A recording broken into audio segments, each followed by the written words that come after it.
Hello, hello, hello, and welcome to episode 10 of the United States of Us. You guys have us again today, me and Lori. Yes. Hey, Lori, Hi, Tammy. So great to see you as always. as usual, as usual. Yeah. So, we have been spending the past few minutes hyping each other up and working ourselves into a frenzy over the possibilities that exist in the United States of Us and how we didn't realize when we named it how important that name would actually become in furthering the unity that we experience and that Lori and I experienced. That's what the whole thing was started about. And the unity that we get to spread throughout the rest of the world. And it's been so gratifying for each of us to have guests on here, to have different topics come up, and to just really see the impact that we are making in the world right now. And it's just so beautiful and heartwarming for each of us, I think. Yeah, Tammy, it really is. I've had, a few people come to me and they're just like, oh my God, y'all's messages are so amazing. They're aligned with me. And it just feels good to listen to you guys and loving that we're just, having an open conversation. And I'm like, that's what we're doing. We talk this way to each other. And I know many people just have these great, candid conversations.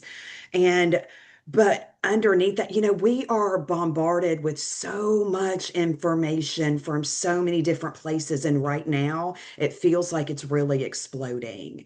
And I'm also seeing, people in fear and, they're uncertain of what the future is going to look like for them. And I think that's important for us to kind of talk about, along with just bringing ourselves and centering ourselves back and, you know, how we ground ourselves and come back to a place of love and kindness and forgiveness. Yes, Yeah. yes. What that's a beautiful segue into our topic today, Lori. I think you're right. We get fed so much information and so much propaganda, for lack of a better word, because a lot of it is not true. It's just not true. Or, what really makes propaganda effective is that there's a kernel of truth to it, and the rest of it is embellishment and lie. Yes. Yes. And that's what makes it so hard to detect, right? I mean, that's what makes it so believable and what makes us take a stand on where we think we are. And we're not even standing on solid ground. Like we're just not even standing on solid ground. Um, one of the things that I've been experiencing lately, and I'm not sure if you've been experiencing this, but I feel like the relationship cycles in my life are sped up from initiation to termination. A whole relationship recently can happen for me in 6 months from Yeah. the time I meet someone to the time where it's no longer, where they're no longer in my life. And in a few cases, that has triggered loss for me. I had a friend recently pass away, and it was, she'd been ill, but I don't think you ever expect anyone to just die, you know? And so, and I believe, our bodies die, but our spirits are eternal. And I know that she's near and I see her occasionally, and I think about her family and how beautiful her family is, and really I hope and pray that they experience her as well, like I experience her even now. I've had a couple of friendships that I was very deeply connected to that have ended, and it's those things are hard for me to accept because I have abandonment issues from way back. And when someone makes a conscious choice to leave my life based on information that is not necessarily correct, it hurts. It makes me feel a loss there. And I also get to accept that everyone gets to have their own story and they get to believe what they need to believe. And most of the time, it doesn't have anything to do with me. So I wanted to really just sort of talk about the disillusionment that comes when we find out information, um, or when we learn something about an event or a structure or a person that um, doesn't fit with the image we've created in our minds of them. That can really leave me feeling ungrounded, um, distrusting of myself and my ability to assess and evaluate someone based on what I know about myself.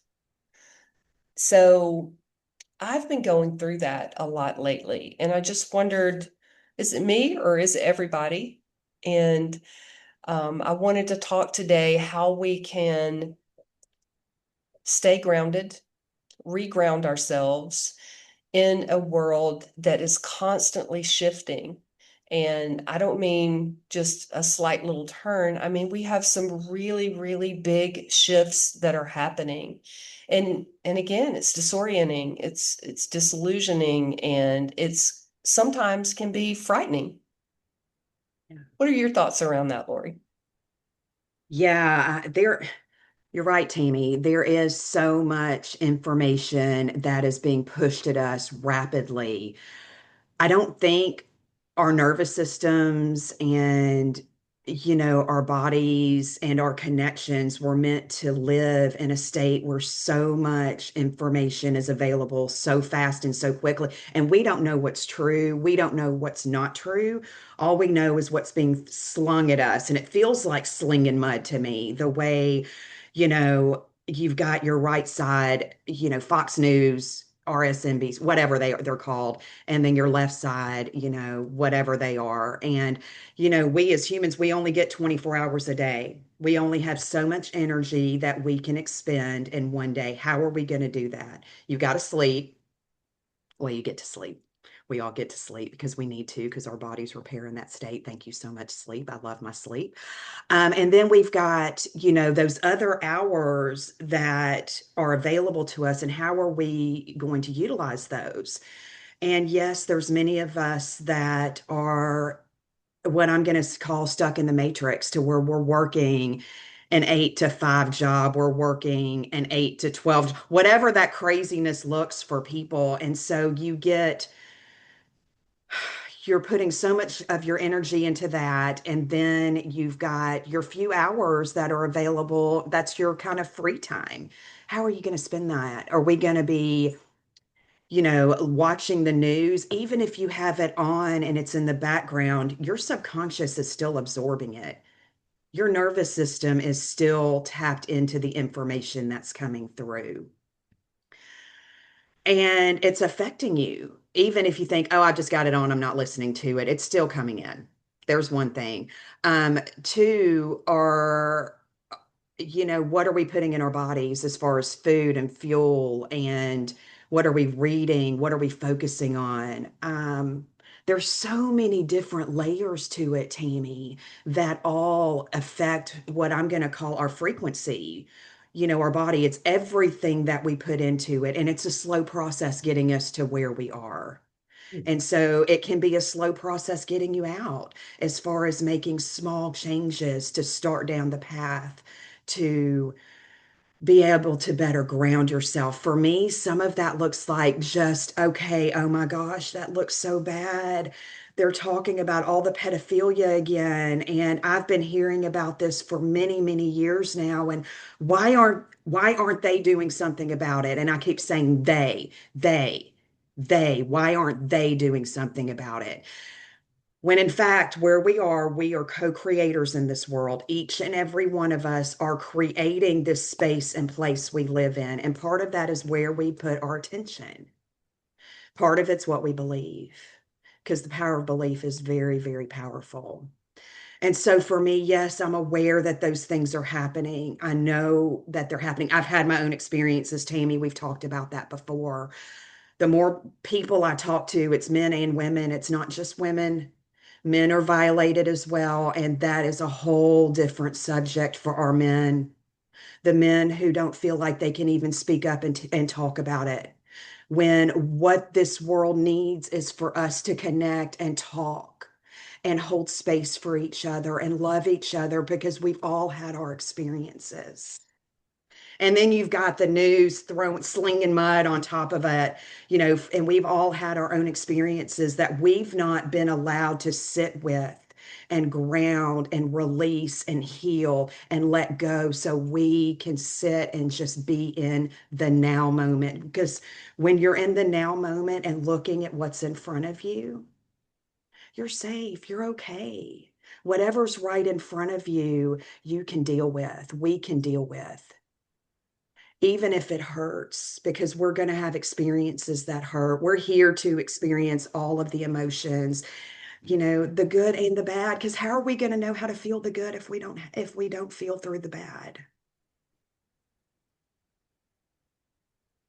So I don't Right. know if I answered your question, but you know, there's No, Lori. you absolutely did. And I think the thing, like for me, yes, we see it, we know it almost feels like the world is being sliced in two, and we can see the rot that's been inside the whole time. Like it's just finally becoming visible. Mm, And we all know that that's an important part of the process of healing. You can't heal something until you expose it to the air, right? So my mind understands that. And and we are, all of us are experiencing it on a global level. We're seeing all of the things being revealed. And I think some of that is also part of the ungrounding and unsettling, because we've grown up our whole lives being sold a fairy tale about, if you just do this, this, and this is the path, then this is what you get at the end of your life, and you die happy.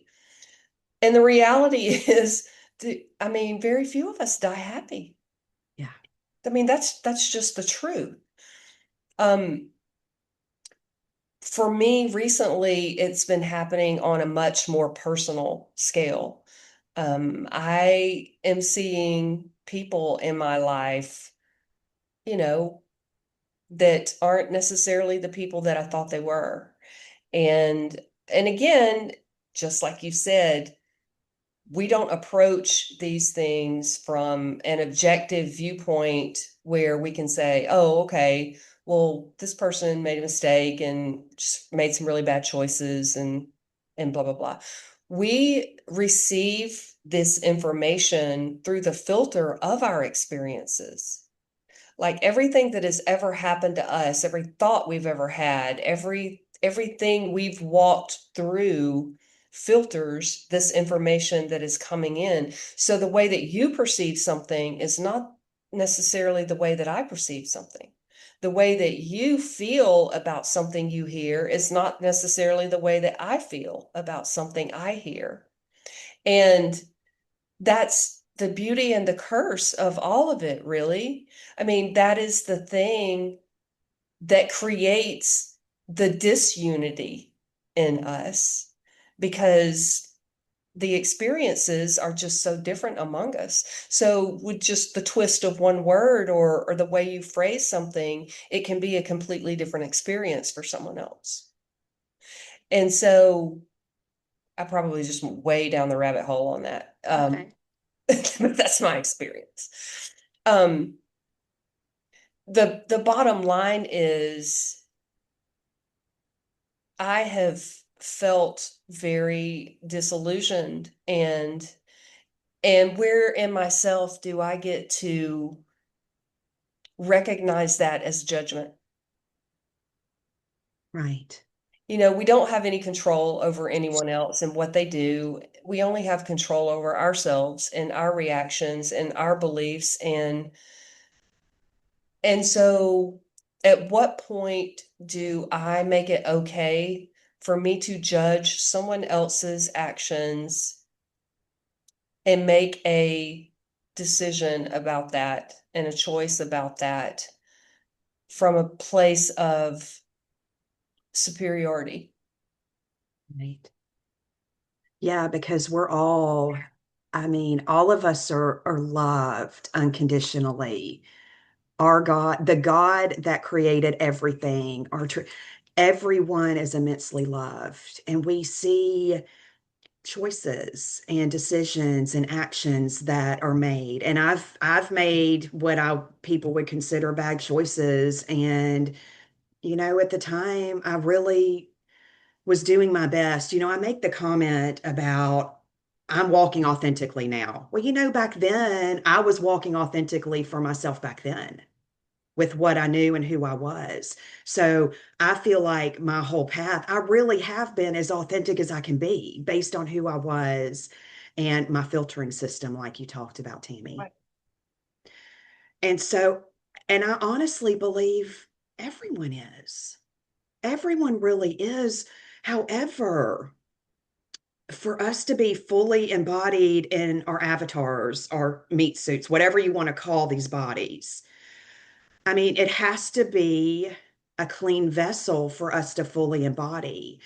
And so folks that are in prisons, people who are in the throes of addiction and, they're like we've had Jamie on, and he talked about, I'm not the same person I was at 4 a.m. when I woke up thinking, oh, I'm going to be, I'm going to do this today.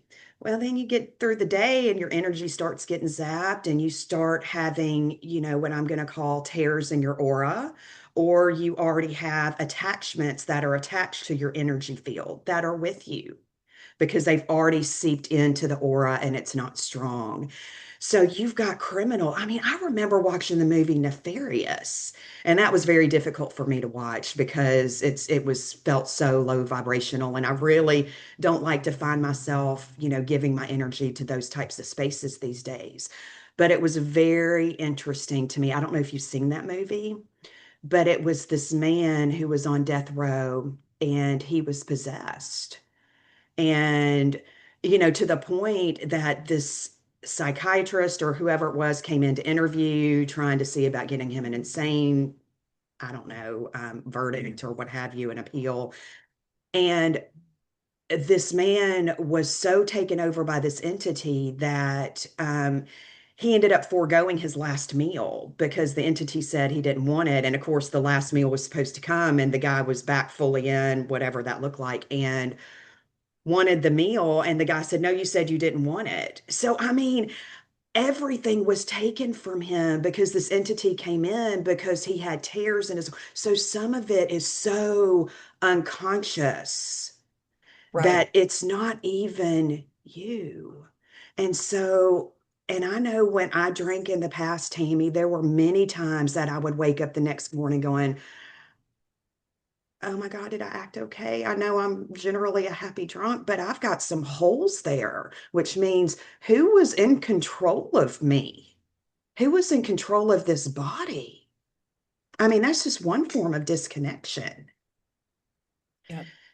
And it's like, how do we get people connected back to themselves? How do we, get the attachments released? I've got a really powerful prayer that I say many times, pretty much every day that I came up with. And I can say that it was very much inspired by Gene Decode, who is somebody who I followed back in like 2020, 2021, that time frame when I was going way down deep in the rabbit holes.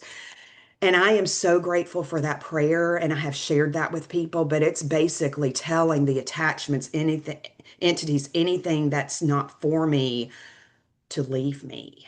Right. And I can say it now if you'd like to hear it. I would love to.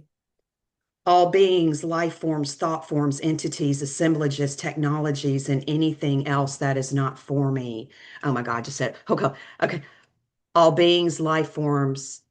Look, because I'm on the spot, I'm having trouble saying it. Let me center. Yeah. All entities, life forms, attachments. I can't say it. Isn't that crazy? Why am I not able to say it in this moment? Why am I not able to say it? Is something trying to keep me from saying it in our space? I'm questioning that. Or is something trying to keep you from sharing it with the rest of the world? Correct. So, um, I'm going to go find it because I wrote it out. Okay. I'll And if you'd actually like to, jump in yeah, jump in, and talk please. I'd love about, for you to. as a youngster and even when my daughter came along, I have loved horror movies my whole life. Like Same. I have loved horror movies. And what I know now is it's probably the adrenaline rush that I loved from it, but it's also something that my daughter and I share. Like we just love horror movies.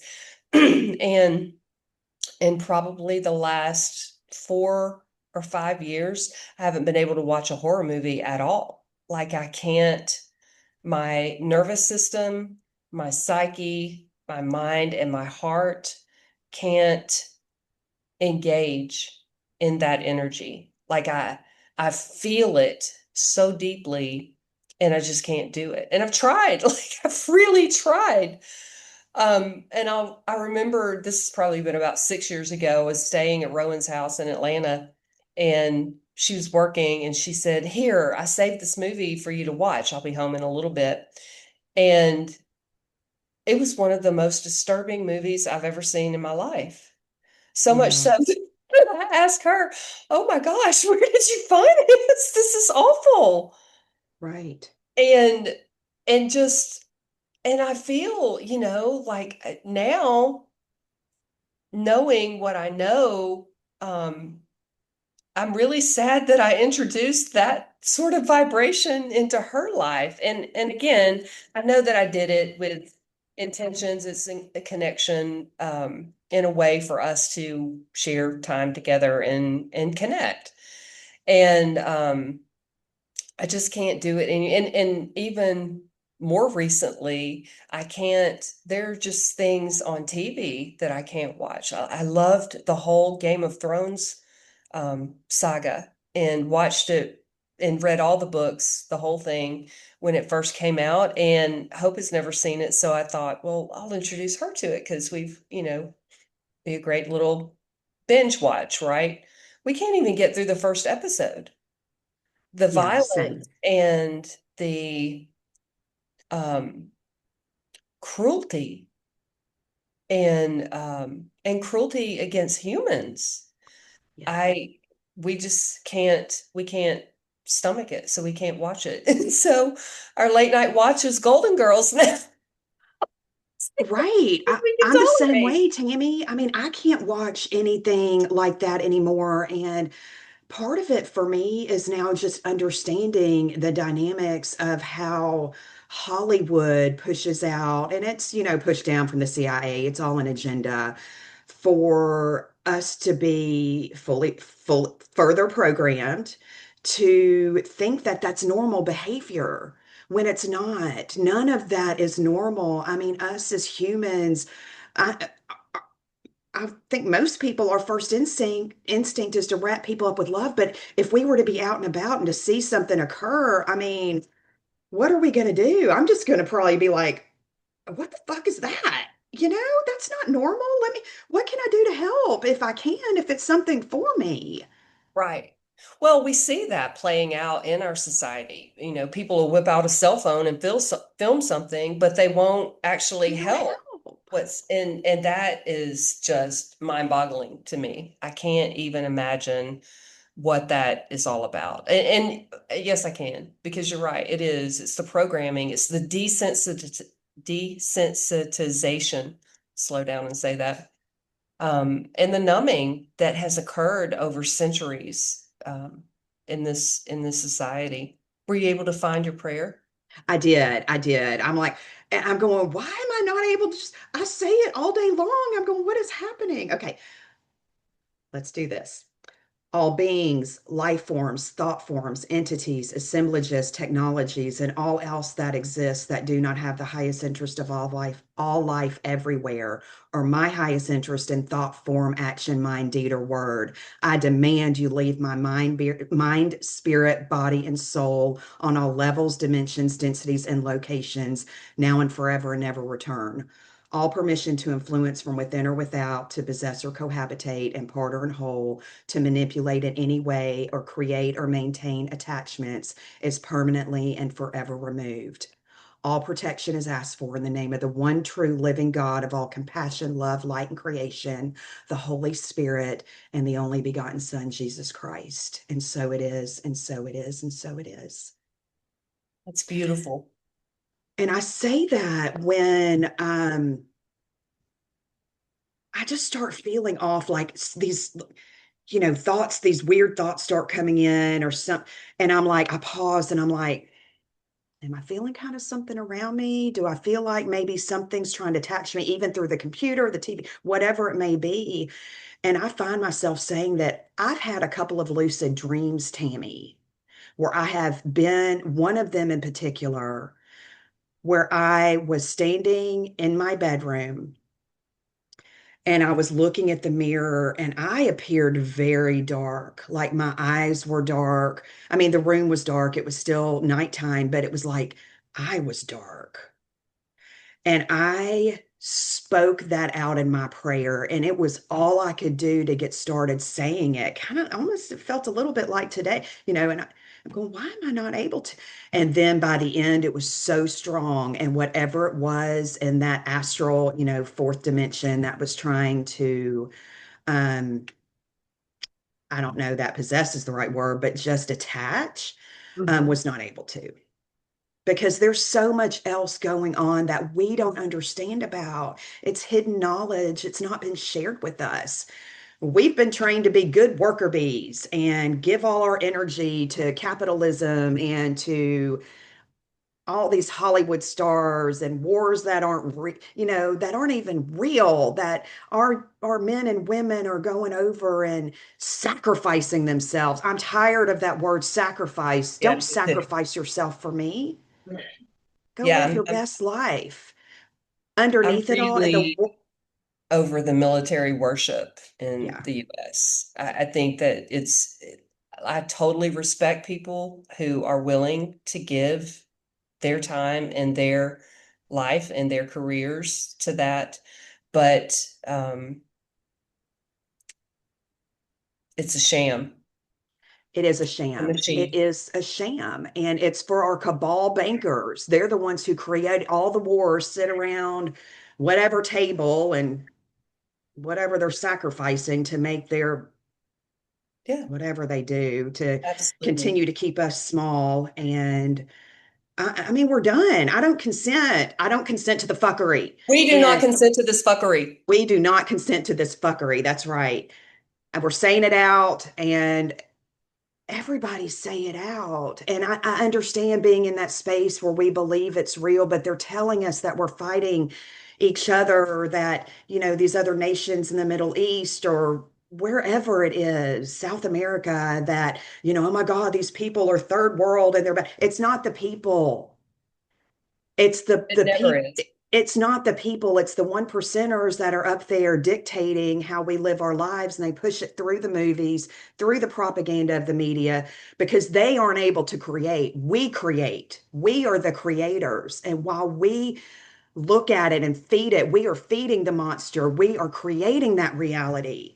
And the more we pull back away from that and find our way back into our love and to the things that are important to us and what's right in front of us, you take your power back. Yes. We take our power back. Yes. And, I'm just going to jump right into this rabbit hole too. But, the whole thing, the whole end of this world is not a physical thing. It is a spiritual thing. As we expand our consciousness, um, one of the things that I have been experiencing is like grief. I can cry at the drop of a hat, and I don't know why I'm crying. I don't know. I just feel this immense amount of grief, and it has to come up and come out. And hope is the same way. We just will wake up some days and it's okay. Right now, I need to cry this out and get it out of my body. And I feel like the more that our minds expand, the more consciousness we become aware of, our bodies are really trying to process that growth, and it comes out in all forms. Sometimes it comes out in lack of sleep. Sometimes it comes out in random odd pains in your left knee when you've never had a pain there before. Sometimes it comes out in tears. Sometimes it comes out in rage. And all of these things are things that I've been experiencing and that Hope has been experiencing. And I can only assume that others are experiencing them too. Um, and it's all a part of allowing what is corrupt and what is not working, what is really harming us to die so that we can be reborn into a new consciousness. That doesn't mean, the book of Revelation, there are several people who take that literally, as in, this is we're going to see this. And I don't believe that. I think that it is a spiritual battle. It is a battle between the ego and the higher mind. It is a battle between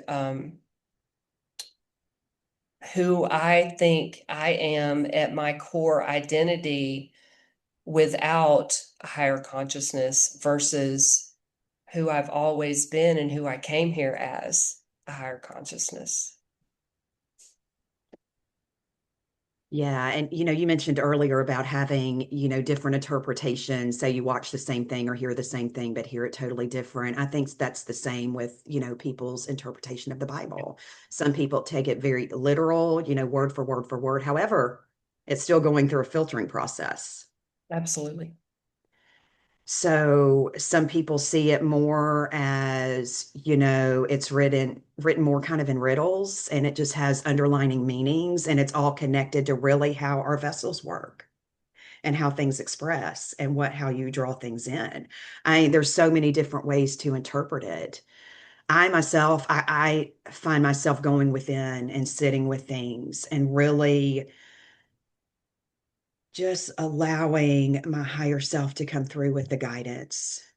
And sorry if I hit my mic and you couldn't hear that real well, but just sitting with it and using discernment. What is really real for me? And Tammy, I will even say this. What's real for me today may not be what was real for me a year ago. It's a Oh, process. It is a process to get here, and it's okay. We are allowed to love every version of ourselves as we move through. We're allowed yes, to. We're allowed to go back and say, oh my God, I can't believe I did that. Oh, but you know what? Without that experience, I didn't have the soul growth I was looking for here. I needed the experience for some reason. And those experiences would keep showing up to me until I learned what I needed to learn from that lesson. absolutely. And I could see the loops happening, and it's like I couldn't even stop it. I'm like, Yeah, here we go again. Obviously, there's something I'm still not meant to learn. Something else I understand, Tammy, is that, everything, where I am, who I am, all the people around me, the things happening in my life, I have pulled all that into myself. That is based on all the decisions I've made, who I've been throughout my life. And if I look up and there's something I don't like, I get to make a choice. I don't have to stay here. And that's what I love about my husband and I. I mean, we kind of went through a rough patch when I started awakening and he wasn't in the same place. And I'm going, and he's kind of laughing at some of the things I'm saying. And I'm like, I need you to support me. If I ever needed you to support me, it's right now. And he was finding it difficult in his space because it was so different than anything he Right. knew that he's the only way he could deal with it was like, let me just turn on Fox News and let me laugh you out of the room and maybe it will go away. And it's like, honey, this ain't going away. Right. Going away. We're here. I'm And here to stay. at some point and I finally, we finally started having conversations. And the interesting thing is for me, some of the stuff that was coming up to release, the crying that I was having, the emotions that were being held within the body, I found myself like in that movie Practical Magic, where Sandra was having to tell the truth to this man. She's like, it's so strong inside of me. I just have to tell him I had a secret I had been holding for 25 years for my husband that I had to tell him. And it was about having an affair on my first husband. And that was me being as vulnerable as I could be, not knowing what was going to happen. Because I had Right. already resigned myself that he was going to leave me over this. Yeah. And deep down, it's not what I wanted. So I was like pushing him away because I was the one not wanting to have the conversation. So I'm like, and on top of it, yes, he was laughing at the things I was saying, all that stuff. But it was all happening because I had to release it and I had to speak it. I had to Right. speak that truth out and I had to deal with whatever consequences were going to happen. Right. And that was what was real. And oh my gosh, the opposite thing happened. He's like, let's talk about it. I'm here. I'm not leaving. I'm here. And I wasn't used to that response. Yeah. Yeah. Absolutely. And again, through your filter, that was the worst thing you could possibly imagine. And through your experiences and through what you knew of his experiences, that was the worst thing that you could possibly imagine. And Yes. and in his mind, Oh, it was thank you for tough. And no, it was tough. I mean, it was just like, because I asked him, I said, had I told you when we were dating, early on, would we be here? And he said, no. yeah, And I said, right. So was I right or wrong not to tell you? I don't know. Does it really matter at this point? Not really. no. It doesn't. I mean, he knows now, and I had to tell him, and it was the biggest weight that came off of me. Yeah. And it also strengthened his trust in you because he knows now that no matter what you've kept and how long you've kept it, you're always going to be truthful with him, even when it's hard. Yeah. And I can say that, I've honored him. I love him. And I'm so grateful for our marriage. I'm so grateful to be with him. And we continue to choose each other. And like I tell him, I said, there could come a day you wake up and you're like, this isn't enough for me. And honestly, Tammy, I mean, we're together, but I feel like for us, our biggest soul contract that we had was finding our way to unconditional love and finding our way to being truthful and finding our way to acceptance. And we have done that together. I could have left, he could have left, and we would have just looped again. And now we're in a beautiful, healed space. It's not perfect. We're not perfect. Nobody's perfect. And I mean, we're still together. We've obviously got more to do together. So let's go figure out what that is. But every day we get to support each other and love each other and be kind to each other. And I am so grateful for Absolutely. that. That really hit when you said that about your soul contract. That's exactly the way that I feel. We have healed wounds in each other that we didn't create, and we have had the space and the safety to grow into the soul contract that we've made. And, you know, people in our leadership training all the time, I'm the loudest person in there saying, well, my marriage is 10 out of 10. And it is. And now it's probably a 15 out of 10. And I'm so grateful every day for her and for the mirror that she offers to me. Because when I'm in when I'm in my higher self, when I am living that core truth of who I am, she reflects that to me. And when I'm not, she reflects that to me. And so it's a beautiful exchange, and it is a beautiful dynamic and interaction that I'm so grateful for every single day. And I've said it before, um, I think we met later in life, and I think there's a reason for that, and that we have a few more lifetimes to go together. So I'm really excited about that. It's going to be some fun growth, fun experiences. Yeah. Yes, And it will. I will say this, Tammy. I mean, David and I are in this amazing space. You and Hope are. There's so many people that feel trapped in marriages because of the way the vows are written. And I think they're written that way intentionally to force people to feel like they must stay tied together when they don't. It's okay to end something if it's not for you, because you may have already completed whatever that soul contract is you're meant. And if you're looking up and you are doing your work and you are stepping back and you are observing and you're not being met where you are, and it is okay to make a different choice. Yeah, I mean, this world makes us feel like that divorce is a failure, and it's not. It simply could be, you know what?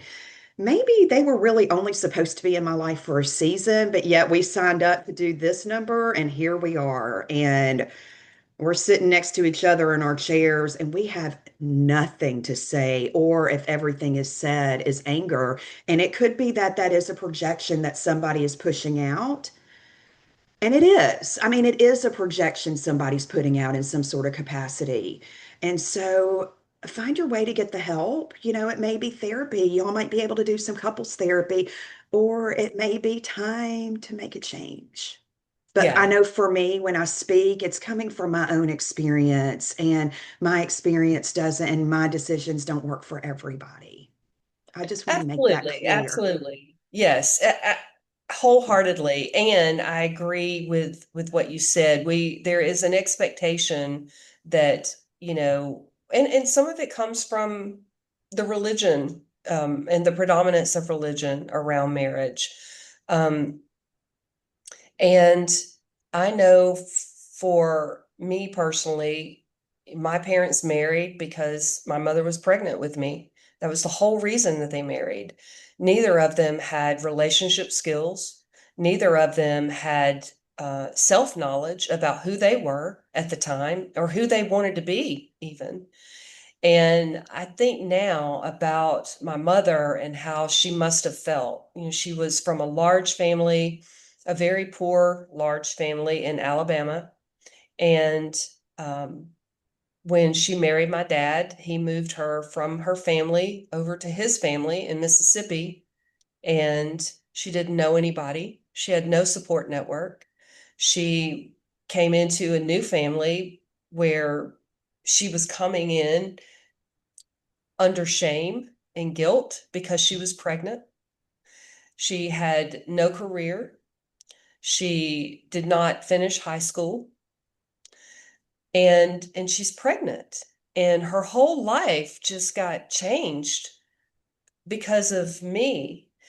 And for my whole life, I have carried that burden of being the burden in her life, the thing that changed her life for the worse in her mind. And that is the way that our relationship played out my entire life.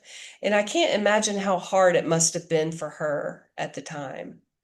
Um, my dad is a good man. He has a good heart, but he's not always kind to women. And he can be very mean and he can be very cruel to women sometimes. specifically. And I don't think I even thought about her experience or imagined what her experience might have been until after she passed last year.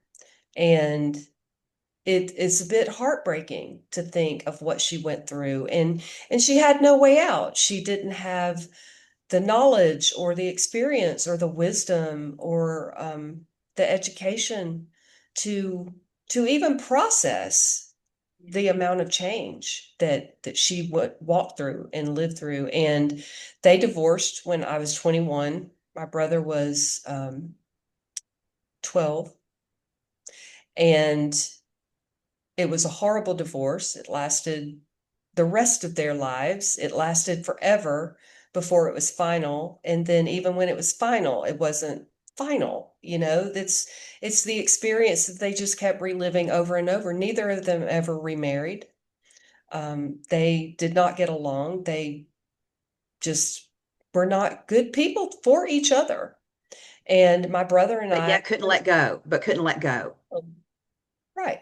And my brother and I grew up in that environment. So what they taught us about personal dynamics and relationship dynamics and marriage itself and family itself is what filtered out into our lives. How in the hell were we supposed to have a healthy marriage after that? I thank God every day for my aunt and uncle who lived next door and modeled a healthy marriage for us. Um, and so when I married my ex-husband and our journey had come to an end, it was very important to me for it to not be the same dynamic that I experienced as a child inside my family. And it wasn't. It's easy to say it doesn't have to be adversarial, and it doesn't. It really doesn't have to be adversarial. But I think our nature and what we are programmed into thinking makes us think we have to blame someone because the journey ends. And so it automatically gets placed into a hostile environment as a result, when sometimes it's just that the journey ends, Yeah. you And it's know? okay just to move on. Go, Exactly. go, go start your next chapter. Go find out what that is. Exactly. And I was just talking about in another group I was on, one of the most gratifying photos that I have is when Rowan, my daughter, went to college in Chattanooga, and my wife and I showed up to move her in. Her father and his wife showed up to move her in, and her brother and sister showed up to move her in.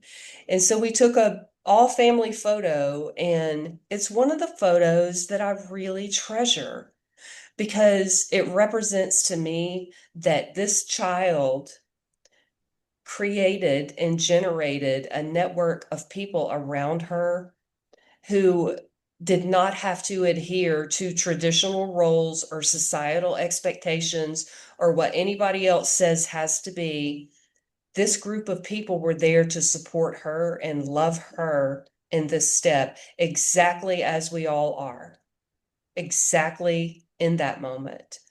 And it's just such a beautiful, beautiful photograph to me. I love that. I love that. What a special moment y'all captured in that photograph. Yeah, I try not to get too sad about it, but when I started thinking about, family photographs of like the four of us growing up, me, my twin sister, my mom, and my dad, there's not many. Yeah. We were so disconnected, and I saw my dad not treat my mom well. I saw how he never brought her anything, never, no flowers, no happy Mother's Day thing, nothing, Yeah. nothing, because he was taking his anger out on the world, even after he got sober.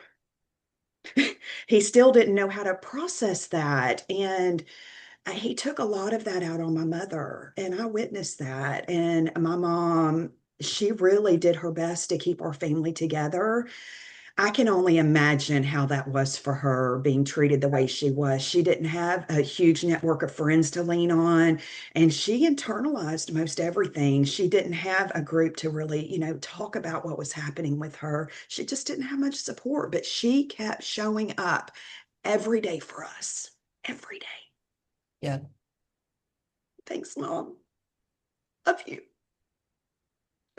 Okay, sorry. Thanks, Miss Nancy. I love you too, and I'm sorry for calling you Miss. No, you're not. No, I'm not. It's just home training. Oh, goodness.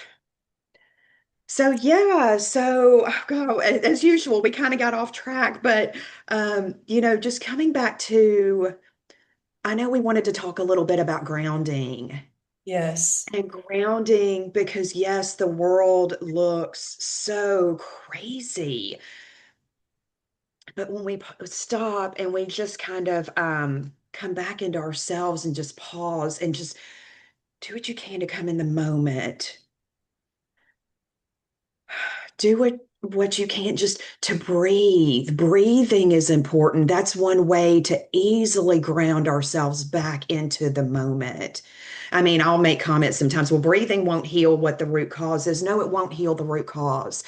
However, it will bring you, pull you back from that past or pull you back from that future that you're fearful of and just bring you back into now because whatever's happening there is not happening to you in this moment. Right. The deep breathing. And Tammy, I think you follow some sort of little regimen about breaths, don't you? Like a like 4 seconds in, hold it. How has that worked for you? Yes, it's called a box breath, and you breathe in for the count of four and hold it in for the count of four, then breathe out for the count of four and hold it out for the count of four. And you keep repeating that. And it is a way to center. And it's very effective. And some of the other things that I use, what I find is when I'm feeling very scattered and ungrounded, I'm usually in my mind, like I'm projecting or I'm thinking about what could be or what could happen or why did I do that? I'm just my mind is going in a million different places. And if I can drop from my mind back into my body to feel, like you said, the ground underneath my feet, to see the room that I'm in, to talk just to the person that I'm with, and to be fully present, I am instantly grounded again. And so, some of the things that I use to do that is tapping. I can tap on my heart, I can do the box breathing. I can really just take deep breaths. I just as simple wherever you are, sitting in your car, sitting at work, sitting wherever you are, just taking deep breaths in and releasing them slowly. Um, all of those things tend to work for me.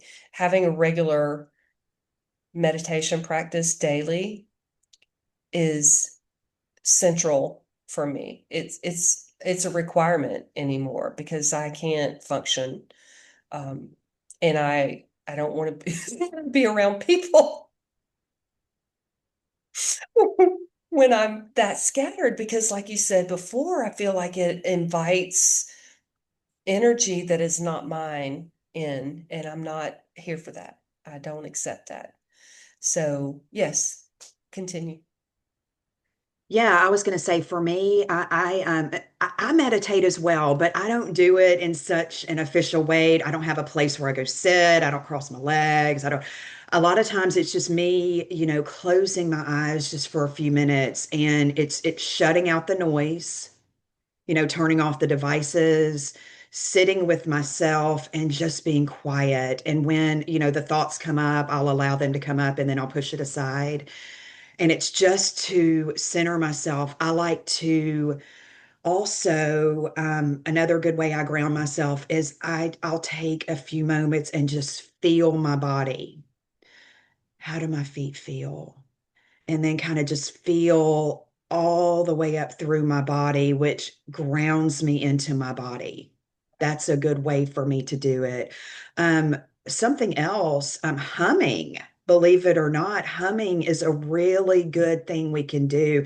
I know back in the day, I used to sing all the time. And let me tell you, most people would wish they were deaf if they heard me singing because I'm a bit tone deaf and I don't carry a tune well. That is not my purpose here. Other people have beautiful, vibrant voices, and thank you so much for sharing those. It's not me. I am able to put people into meditation with my voice. That's, or not meditation, into hypnosis with my voice. So that's a good thing. So, but the humming, like I said, I used to sing, which, helps work with the vagal nerve and the vagus nerve. But I don't know when I stopped, but there was a time I just stopped singing. Yeah, I just stopped. It's like, what's the point? And again, that was something in me, the sadness. I don't know. I can't really explain it, but humming, actually just hum to a song or hum to a tune, and that will help regulate your vagus nerve a bit. It really will. it Some is. people The say science sticking out your behind tongue. Yeah, some people say sticking out your tongue for like 40 seconds, that will help. Yeah. I'll have to try that. I know, me too. I haven't tried that yet, but I came across that not too long ago, and I'm like, well, I don't know that I'm going to do that one in public because Right. I don't want people to think I'm sticking my tongue out at them for some. Exactly. So, but I mean, those are just some easy things, easy things. And Absolutely. there's all kinds of other things to help ground, but I mean, in this day and age, the biggest thing, Tammy, is just turn it off as Yeah, much as you can. Yes, we need to be aware. And collectively, we do need to look at the fuckery that's been created because the world we're here, it's happened. This is where we are, and we don't right. consent. We don't consent. And we're saying it now. And because Yeah, we don't consent, be done with it. And I foresee a future, a beautiful community and I do communities too. popping up. I do too, where people share resources and help each other, and everyone is provided for, everyone is cared for, everyone is nurtured, everyone has enough. Yes. Everyone has enough. Because I feel like the lack is where the problem starts happening. When we start comparing what someone has compared to what I have and worrying about whether I'm going to survive. I mean, that's the problem. How beautiful can the world be when each of us have enough and we know we have enough. We just Yeah. know it, feel it. Yeah. No longer So, in survival mode. right. And we don't have to stockpile for the what if. We don't have to hoard for, well, I need this for just in case. There is no just in case because every need you have will be met. Every need will be met. So I'm really, really looking forward to that day too. And I'm excited for it. And if I have to cry uncontrollably, randomly, or scream it into a pillow, or experience disillusionment temporarily, then that's a price I'm willing to pay for this world, for the world Same. coming. It's And worth it. the beautiful thing is we're responsible for ourselves. Yes, there's terrible things happening. If something's happening and you have the ability to help and do something about it.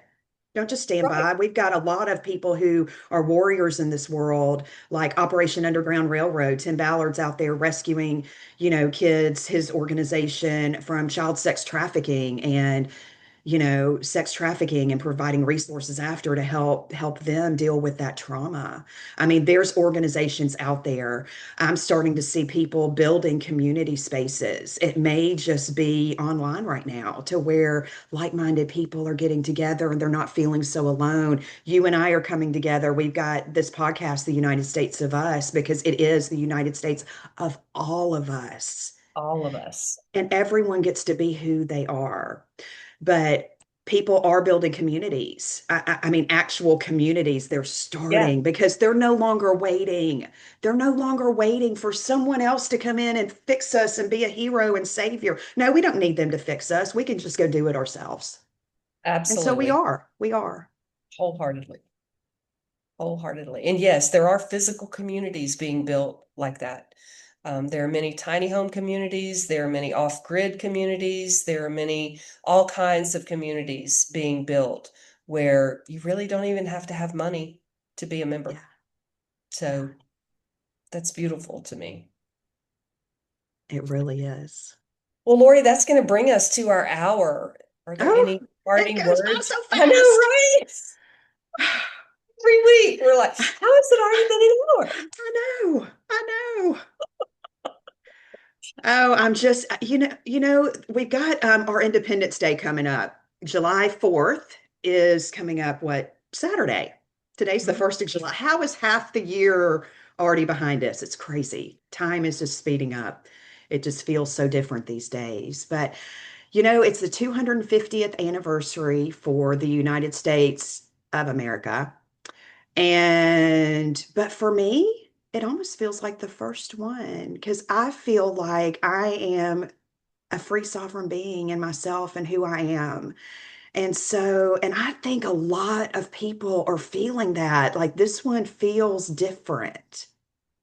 Yeah, And I love the World Cup. I don't watch sports these days just because of all the cabal stuff around that and the energy harvesting and all that mess. But what we are seeing is so many people coming into our country who are just blown away by the kindness and, the love that they're receiving because they just expected everything to be chaos when it's not.